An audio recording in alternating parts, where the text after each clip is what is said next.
Hi, everyone, and welcome to the virtual archaeological research facility. My name is Lucy Gill, and I'm a PhD candidate in anthropology at UC Berkeley and an ARF affiliate. I have a couple of announcements for this week.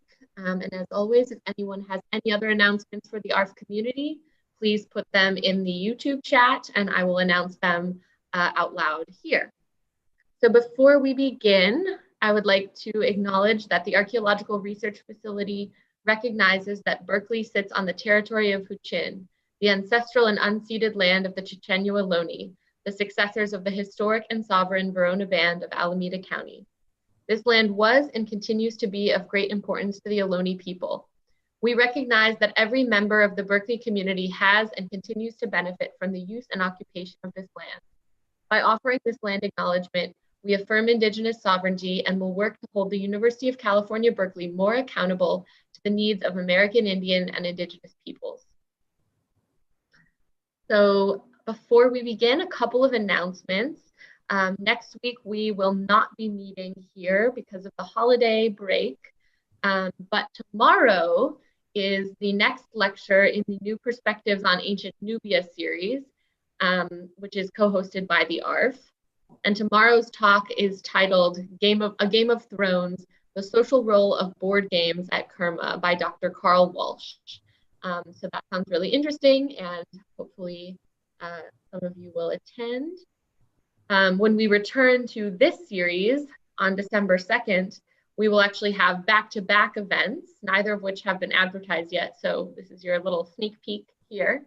The first will be our brown bag talk at the same time, 12:10 p.m., which will be entitled Implications of Black Feminist Thought for Archaeology by Dr. Kathleen Sterling of Binghamton University, also a Berkeley alum.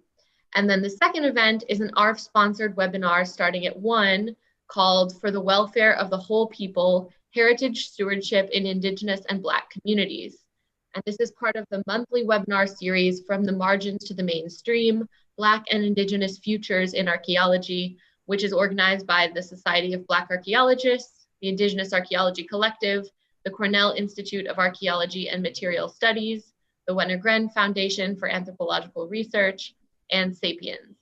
And these talks will be advertised on our website and weekly email as well, so look out for that. So this week, we are fortunate to be joined from abroad by SaraAnn Knutson, who is an archaeologist and PhD candidate in the Department of Anthropology at the University of California, Berkeley. We are friends and she's in my cohort, so very fun to have her here. Trained in medieval history, archaeology, and ancient and modern languages. She's a specialist in the archaeology of global cultural networks and trans-regional communities of practice. Her interests include diasporas and human migrations, economic anthropology and numismatics, race and ethnicity, museums-based research, and digital methods in anthropology, including social network analysis, which I believe we will be hearing some about today. So without further ado, take it away, SaraAnn, for your talk, Investigating Islamicate Archaeology and Heritage through Itinerant Assemblages. Looking forward to some maybe new materialisms in there as well, based on the title. A little bit. All right, can you see my screen? Hopefully you can see it. You can. Perfect, thank you. Thank you, Lucy. That's a very sweet introduction. Good afternoon, everyone. Thank you for taking time out of your day to attend this virtual brown bag talk. I'm delighted to have the opportunity to speak to you about a part of my dissertation research from the other side of the Atlantic, as it were, in Poland, where I'm currently based. But I also look forward to the days where we can have these events on campus again. As Lucy mentioned, my talk today is entitled Investigating Islamicate Archaeology and Heritage through Itinerant Assemblages. So this talk is going to focus actually a bit more on the theoretical side of my work and less on the methodological, but I'm happy to talk more about that in the Q&A. But I think the brown bag format offers a really good space to think through the value and impact of archaeology on modern day communities around the world. And I especially welcome any feedback that you may have on my ongoing research as it relates to both archaeological practice and cultural heritage work. Certainly the social movements of 2020 have shown us that these kinds of work is very crucial and especially urgent now, I think, more than ever. I should also note as a quick content warning that I will be briefly discussing sensitive topics, including slavery. It'll be very brief, but I just wanted to flag that to anyone who would like to know that ahead of time. So that said, I would like to begin actually at the lowest micro level unit of analysis in my research, and you can probably guess what that is, a coin. And I'm going to pose the question, or a few questions. What exactly is a coin? What does it do exactly? What does it mean? And do coins contain memories? Now, these may seem like very simple questions, or the last one, a slightly more provocative question, but I think most of us in our day-to-day lives rarely stop to think about coinage as, or any other form of money, even if it's intangible like a Bitcoin, as anything other than a storage of value. But in the past, as well as today, money has never been about simply finance. Most economic anthropologists will tell you that the stuff that we think of as money are the material traces of a number of different habits and practices.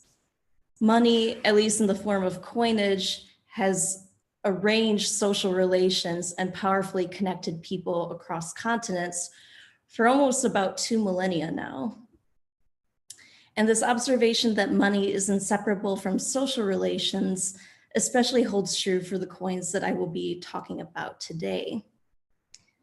By the end of this talk, I hope to have convinced you at the very least that coinage offers a very special category of archaeological evidence and of cultural heritage. Archaeologically speaking, coins often contain valuable information that is often very difficult to find elsewhere in the archaeological record. The slide here is meant to give you just a passing overview of a few of the kinds of information that coins can offer to archaeologists based on their inscriptions, material, find spot, etc. But this is by no means all the information that coins can provide. Now, in my own research, I examined coinage, specifically silver dirhams, produced in the Abbasid Caliphate during the centuries leading up to the first millennium CE. This is a particularly fascinating period to study archaeologically because Afro-Eurasia underwent a number of powerful social transformations during this time. During this period, the famous Silk Road network, shown at the top left corner, reached its peak under the Tang dynasty and continued to promote long distance exchanges between quite diverse Eurasian communities. In the Arab world, the Abbasids overthrew the Umayyad dynasty in 750 CE and became a powerful caliphate for centuries afterwards. Its geographic extent here is shown here on the right. And finally, in Scandinavia and the Baltic region, Northern European communities during this time began initiating long distance activities of trade and raiding, and they're popularly known today as Vikings, shown in the bottom left corner. Now, the Arabic coinage that emerges during this period is particularly fascinating because it both informed and was influenced by these social developments that I just mentioned. More to the point, these assemblages of coins circulated not simply in the Arabian mainland, but they were exchanged in various ways with communities across wider Eurasia at quite simply an astonishing scale, as I will explain in just a moment. So for this reason, the movement of Arabic silver into Eurasia is sometimes known as the medieval silver phenomenon or the silver economy. Now, the movement of these silver coins survive fairly well archaeologically because of the ancient practice of hoarding.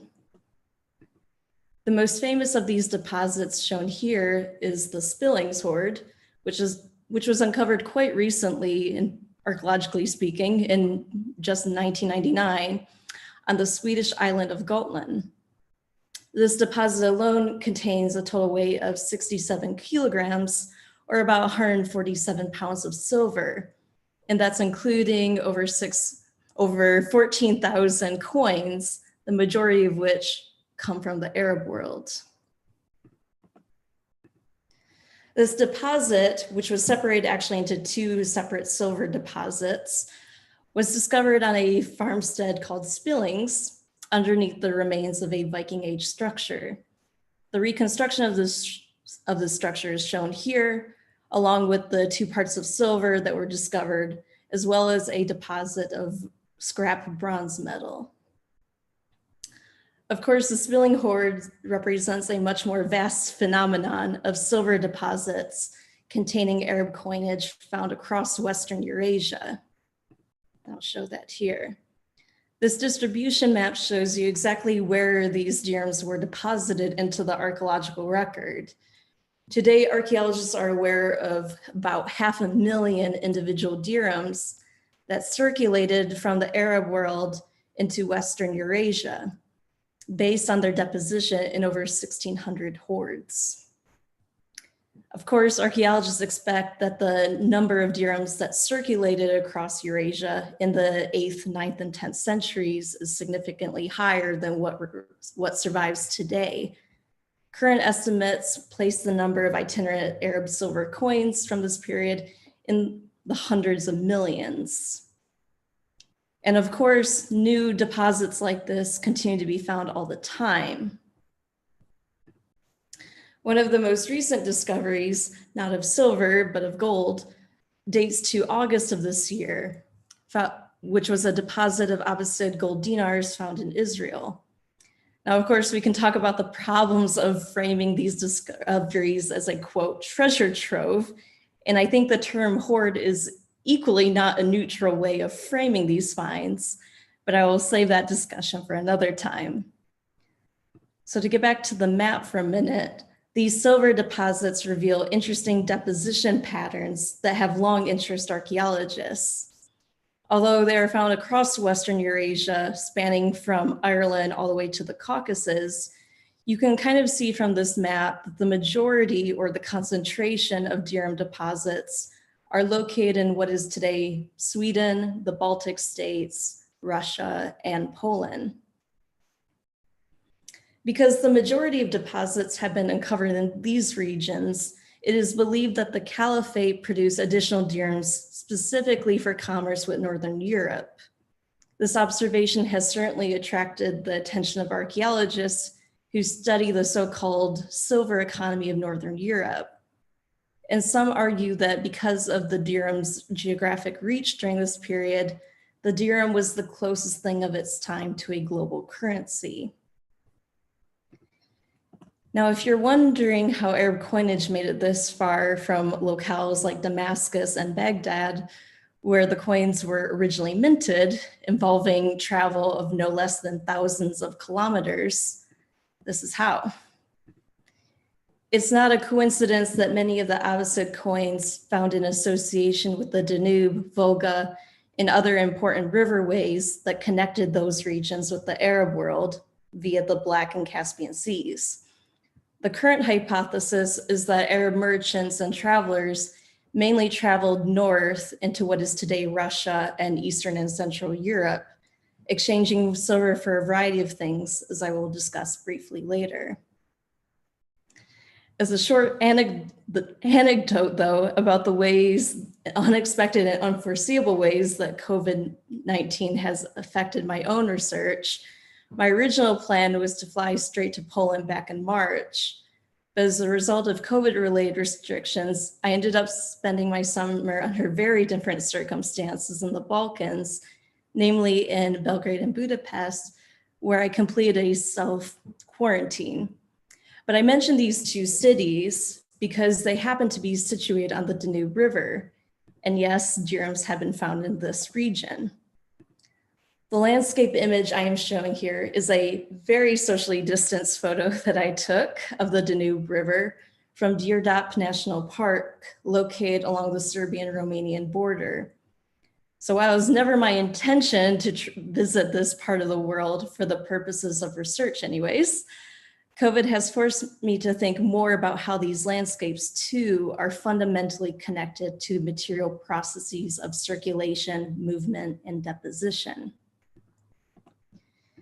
It has been my observation, based on my work so far, that the spaces where these materials came to rest, predominantly in what is modern-day Europe, has strongly influenced how researchers have approached these pieces of Islamicate archaeology.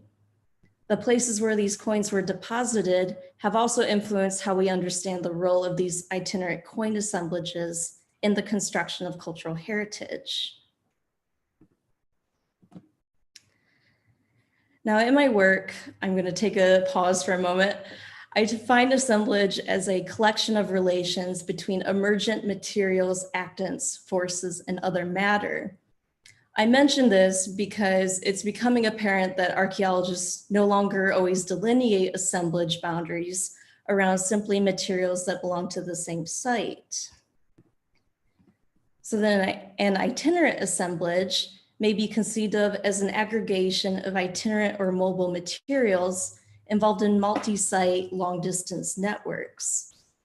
If anyone's interested in learning more about my sort of interventions on archaeological assemblages, particularly on assemblage theory as it applies to network phenomena in archaeology, as a bit of a shameless plug, my work on this will soon be published in the Journal of Archaeological Method and Theory, but I'm also happy to talk more about assemblages in the Q&A. But for now, let's go back to Islamicate archaeology. Now, as many people here today will be familiar with, decolonizing efforts in our field have drawn attention to archaeology as both a powerful tool for studying people in the past, but also as a discipline that was built upon Western knowledge systems, methodologies, and colonial practices. Indigenous archaeologists in particular have problematized what traditional archaeological practice has valued as legitimate and illegitimate knowledge. This has been an important body of scholarship for my work ever since my undergraduate days and work under NEGPRA. So far, however, archaeologies of the Middle, Near, and Far East have taken a largely separate decolonizing trajectory than Indigenous scholarship.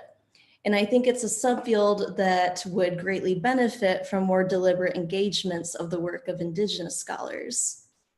Comparatively, I think that archaeological research in this region still lags behind in terms of promoting decolonizing practices that aim to redistribute the power imbalance between the colonizer and colonized in favor of communities whose histories have long been affected by the legacies of colonialism.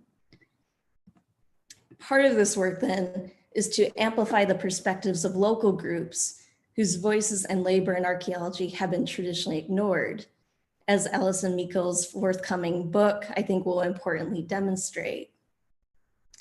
That said, most archaeology in the Middle East, sometimes contentiously called Islamic archaeology, remains especially shaped by histories of colonialism. I therefore try to avoid the term Middle East in my own work out of consideration for these Orientalist terminologies that artificially position these geographic locales according to cardinal directions.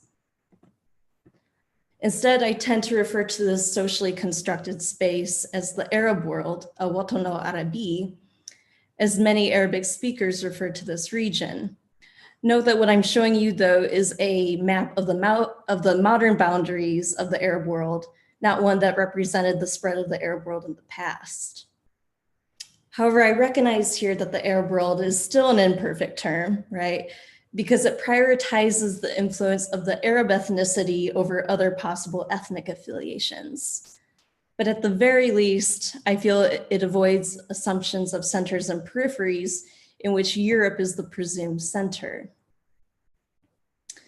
One aspect of decolonizing practices in archaeology that is especially important to my research on the coins is the attention to intersectionality.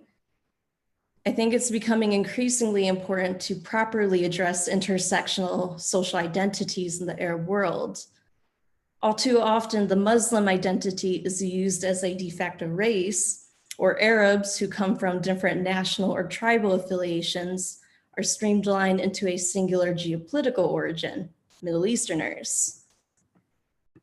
Nor can we take the Arab identity as necessarily synonymous with a speaker of the Arabic language, especially at the expense of not recognizing the diverse linguistic communities that the Arabic language broadly encompasses. And anyone who has attempted to learn Arabic knows what I'm talking about. Some archaeologists working in the Arab world have adopted the term Islamicate as a way of addressing these complex issues of intersectionality, and indeed I've used it in the title of my talk today. Scholars outside archaeology have long advocated the term Islamicate as a way of identifying the cultural aspects of societies influenced by Islam. Meanwhile, the term Islamic in this case is reserved for the religious aspects of these societies.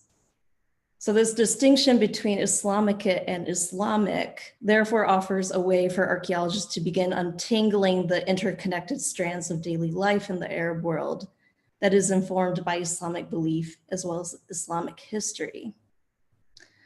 However, as with all labels, I think we need to continually assess and justify when Islamicate is an appropriate term for material phenomena. We should also think critically about cases where Islamicate might instead oversimplify complexity in the material record and flatten other diverse identities, such as those I mentioned earlier. Now, these challenges become more complicated when we examine itinerant materials. Itinerant materials like the coins I've been researching contain especially complex histories of circulation, movement, and social relations. These materials were actively engaged by many different communities in many different locales that do not conform neatly to modern national or even cultural boundaries. Many archaeologists, however, have interpreted these silver dirhams as evidence exclusively of medieval Europe's trade connections to the Caliphate. These narratives often position Europe as the imbalanced recipient of this multicultural past, or indeed wealth in the form of silver, while not fully recognizing the effects that these exchanges had for the Arab world as well. In doing so, these imbalanced interpretations have ignored the shared cultural heritage that Islamicate coinage maintains for diverse groups of people. I think the fact that much of this coinage became deposited at sites in what is modern day Europe has certainly naturalized these interpretations. And I think it's resulting in blind spots in our understanding of these materials as cultural heritage. These coins are now predominantly housed in European collections, not least national museums, who often display these assemblages as evidence of the nation's medieval economy that relied on the import of foreign silver. I think it's therefore worth questioning here, to what extent is Europe a useful analytical category for pre-modern archaeology? The construction of Europe has an especially biased history for us medievalists, where the famous Purend thesis effectually mobilized Islam in order to define the notion of a Europe. Researchers have problematized this argument and are looking for other ways of promoting narratives of diversity and complexity, as evidenced by recent adoptions of the term the global Middle Ages. But still, Europe often remains the default socio-spatial category for pre-modern research, even though work in this field is demonstrating that pre-modern life was invariably more complex and diverse and dynamic than this boundary would allow. But instead, the category of Europe makes artificial assumptions of center versus periphery, where certain locales that do not neatly map onto this idea of an early Christian Europe are driven to the periphery in archaeological interpretation. Such presumed locales have included medieval Islamic Spain, pre-Christianized Scandinavia, the Baltic region, the Balkans, to speak nothing of the Arab world. So to go back to the silver dirhams, I suggest that the uncritical use of certain social categories like European as containers for the past has obscured a more nuanced history of itinerant assemblages, and it instead succumbs to narratives of exoticism, exceptionalism, cultural interruption, and centers and peripheries.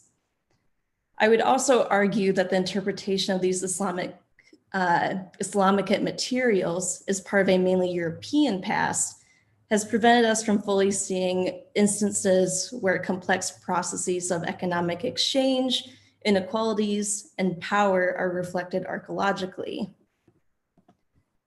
In my own work, I try to examine these materials from the perspective of Eurasia. Not least, I think Eurasia helps us to destabilize the colonialist histories and biases of Europe and what it deems are its centers and peripheries, such as the Arab world.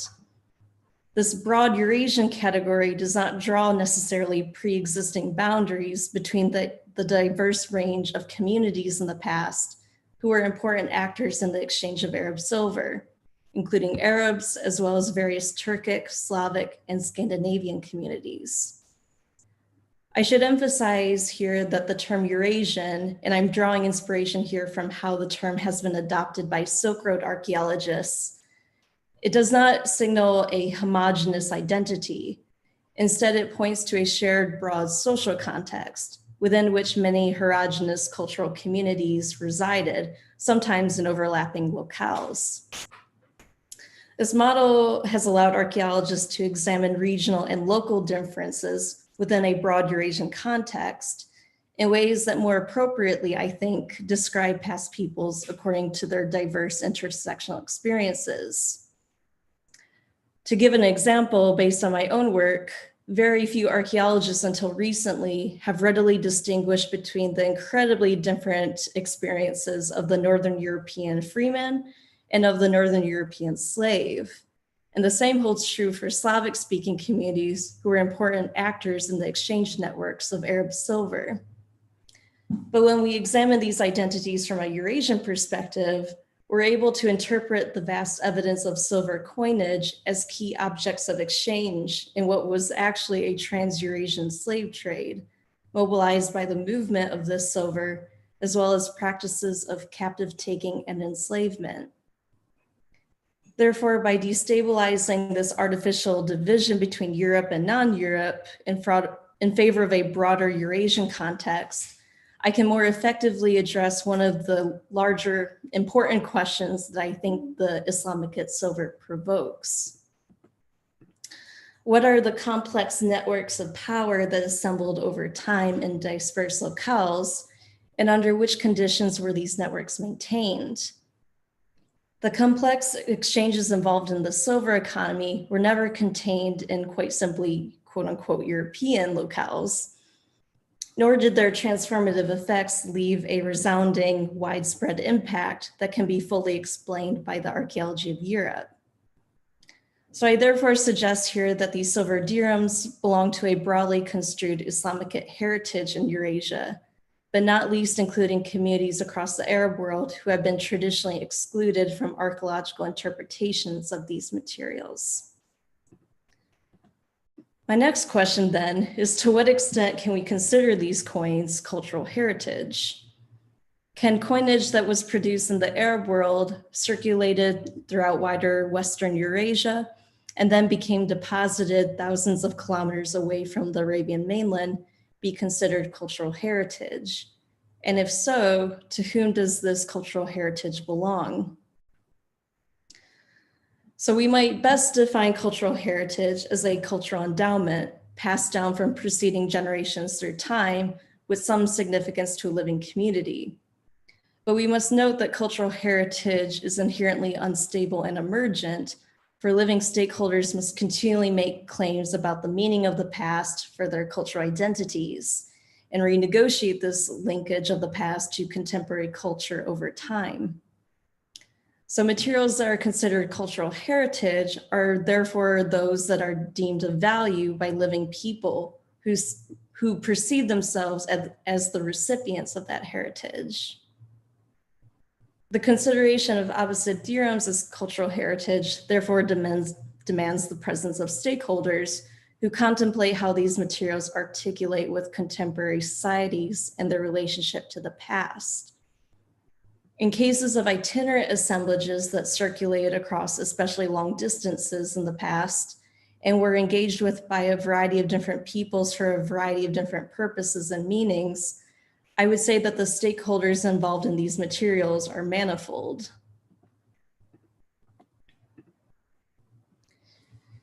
So in the case of these itinerant silver dirhams, these stakeholders include, but are certainly not limited to, communities in the Arab world who consider themselves the recipients of a long, vibrant Islamicate heritage, but also other communities who perceive themselves as the recipients of an interconnected Eurasian past, including communities in the Balkans and the Caucasus, peoples of Slavic origin in Eastern and Central Europe, as well as Russia, and Northern Europeans.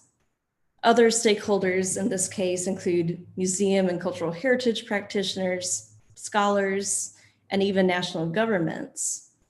Currently, some governments in the Arab world are seeking to reclaim this cultural heritage through negotiations for the return of cultural objects from other institutions, located predominantly in Europe. And in other cases, they are coordinating with museums for the temporary loan of certain collections deemed of value to their cultural heritage. To give one example, the Louvre Abu Dhabi has developed museum policies and programs related to the preservation of Arab heritage, including through the collaboration with other cultural institutions throughout the Arab world. Currently, the Louvre Abu Dhabi features a collection of over 400 Abbasid silver dirhams on loan from the National Museum of the Sultanate of Oman. However, as we've been exploring, the majority of these dirhams circulated within wider Eurasia during the medieval period and later assembled in locations outside the Arab world. These sites of deposition have led to the collection and acquisition of these coins in European collections and institutions, including in national museums, as I mentioned earlier. So a lot of research has been done on the ways that many heritage sites and museums have been part of these ongoing efforts to almost reify the heritage of a nation, and therefore they're used as ways to reinforce preconceived national identities. The display of Islamicate heritage in European national museums has certainly been no exception to this practice. In these constructed national representations of the past, these coin assemblages are often displayed as evidence of the nation's pre-modern trade connections, and, as I suggested earlier, of its medieval economy that relied on the import of foreign silver. So while these nationalist interpretations offer one potential construction of the past, they perhaps undermine other representations that might emphasize the transcultural heritage of these materials and the recognition that these coins contain different meanings to different groups of people. So as another potential representation of these coins, instead, we might choose not to artificially delineate the Eurasian past at the scale of modern nations, and instead acknowledge the ways in which one museum assemblage of silver dirhams is inevitably connected to similar connections found across Europe and the Arab world. So I think it's worth reminding ourselves that itinerant materials, like all objects, do not die, so to speak, nor do they move into some sort of strange secondary context where their main value is still based on some preserved moment in its past life history. Instead, materials continue to circulate in new and sometimes unexpected ways in the present.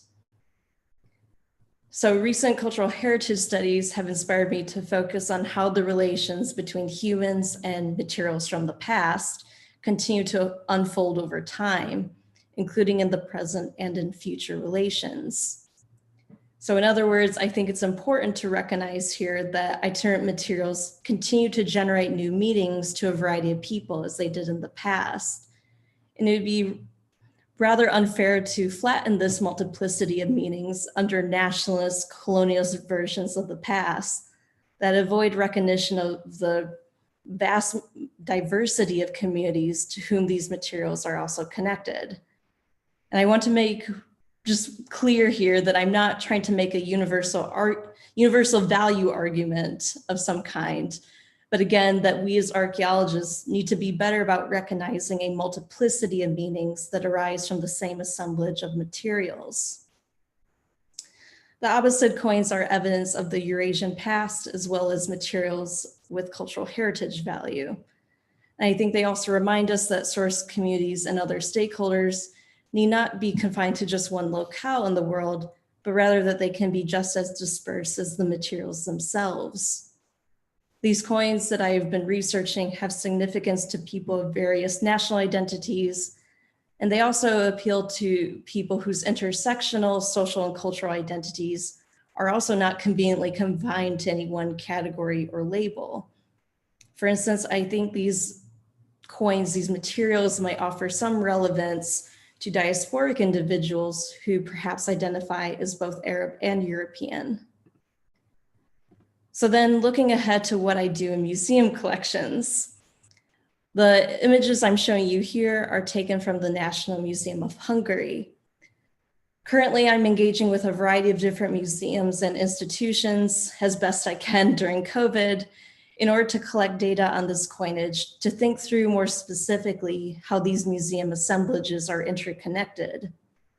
By using a variety of digital tools and technologies in archaeology, which I'm happy to talk more about, I hope to show that the circulation of silver in the past is not just about transforming economic systems, even though that's also a big part, but also to show that there's an equally complex history of human and material movements, one that continues to the present day.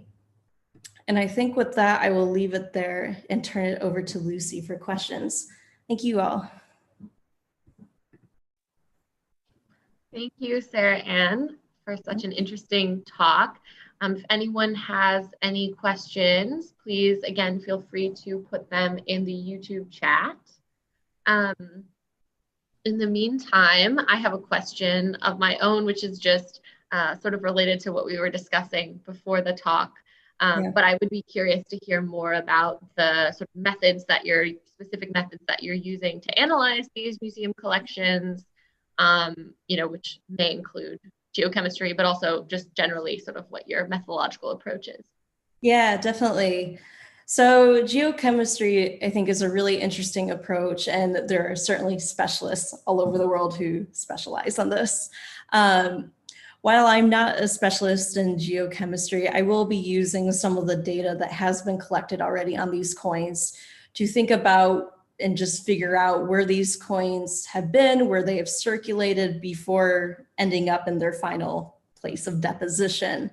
So that's sort of the geochemistry side as far as I will be interacting with it. My main approach is to use social network analysis, both as a way of, again, thinking about the circulation and life history of these coins and their connections between each other, besides just the fact that a group of them come into a hoard in Sweden, another in Poland, thinking about how we can think about these materials more at the macro scale level in ways that don't prioritize a nation state, for example. And then I'm also using social network analysis, or at least that's my plan, is to think about how these museum assemblages, as they exist in the contemporary world, are also interconnected. So it's sort of like a both past and present sort of approach to looking at these materials. And sort of, that's really interesting. As a follow-up, have you done any sort of, or plan to do any sort of curatorial work or work on sort of the exhibition side of things, like how things are displayed? Yeah, I've been thinking a lot about this. I suspect my work will probably have to go in that direction in these times of COVID.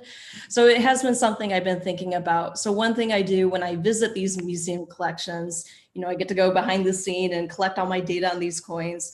But then after I'm finished with that aspect, I go back into the National Museum and take notes on how these coins are actually displayed in museum settings. And that's going to be a really big part of what I hope to do. Cool. We have a question from Christine Hasdorf. You seem to be quietly linking these coins and their spread to the spread and networks of slavery, i.e. Slavs. Can you say something about how these two networks interacted in the Middle Ages? Ooh, great question. How they interacted. So this is related to the issue of what archaeologists are calling the invisibility of slavery in the archaeological record. So if anyone has read up on the archaeology of slavery, it's a very complicated field because slaves don't typically leave too many material traces. So one way that we think about the medieval slavery and how it appears in the archaeological record is to use these coins as proxies for that sort of slave trade. So we have to be really careful about how she's right to point this out, we have to be very careful about how we link the coins to slaves, right? So I'm not trying to suggest that the presence of a coin in a place is evidence of a slave, but rather to think about how the economy of silver is interconnected in various ways to the economy of slavery. And we know based on historical records that these two trades were connected, but it is definitely going to be a big part of my work is figuring out how exactly those two things operated. Awesome. Great. Well, thank you so much, SaraAnn, for your talk and for taking the time to be with us at such a late hour for you. And please, everyone, attend our 2 events, not next week, but in 2 weeks from now.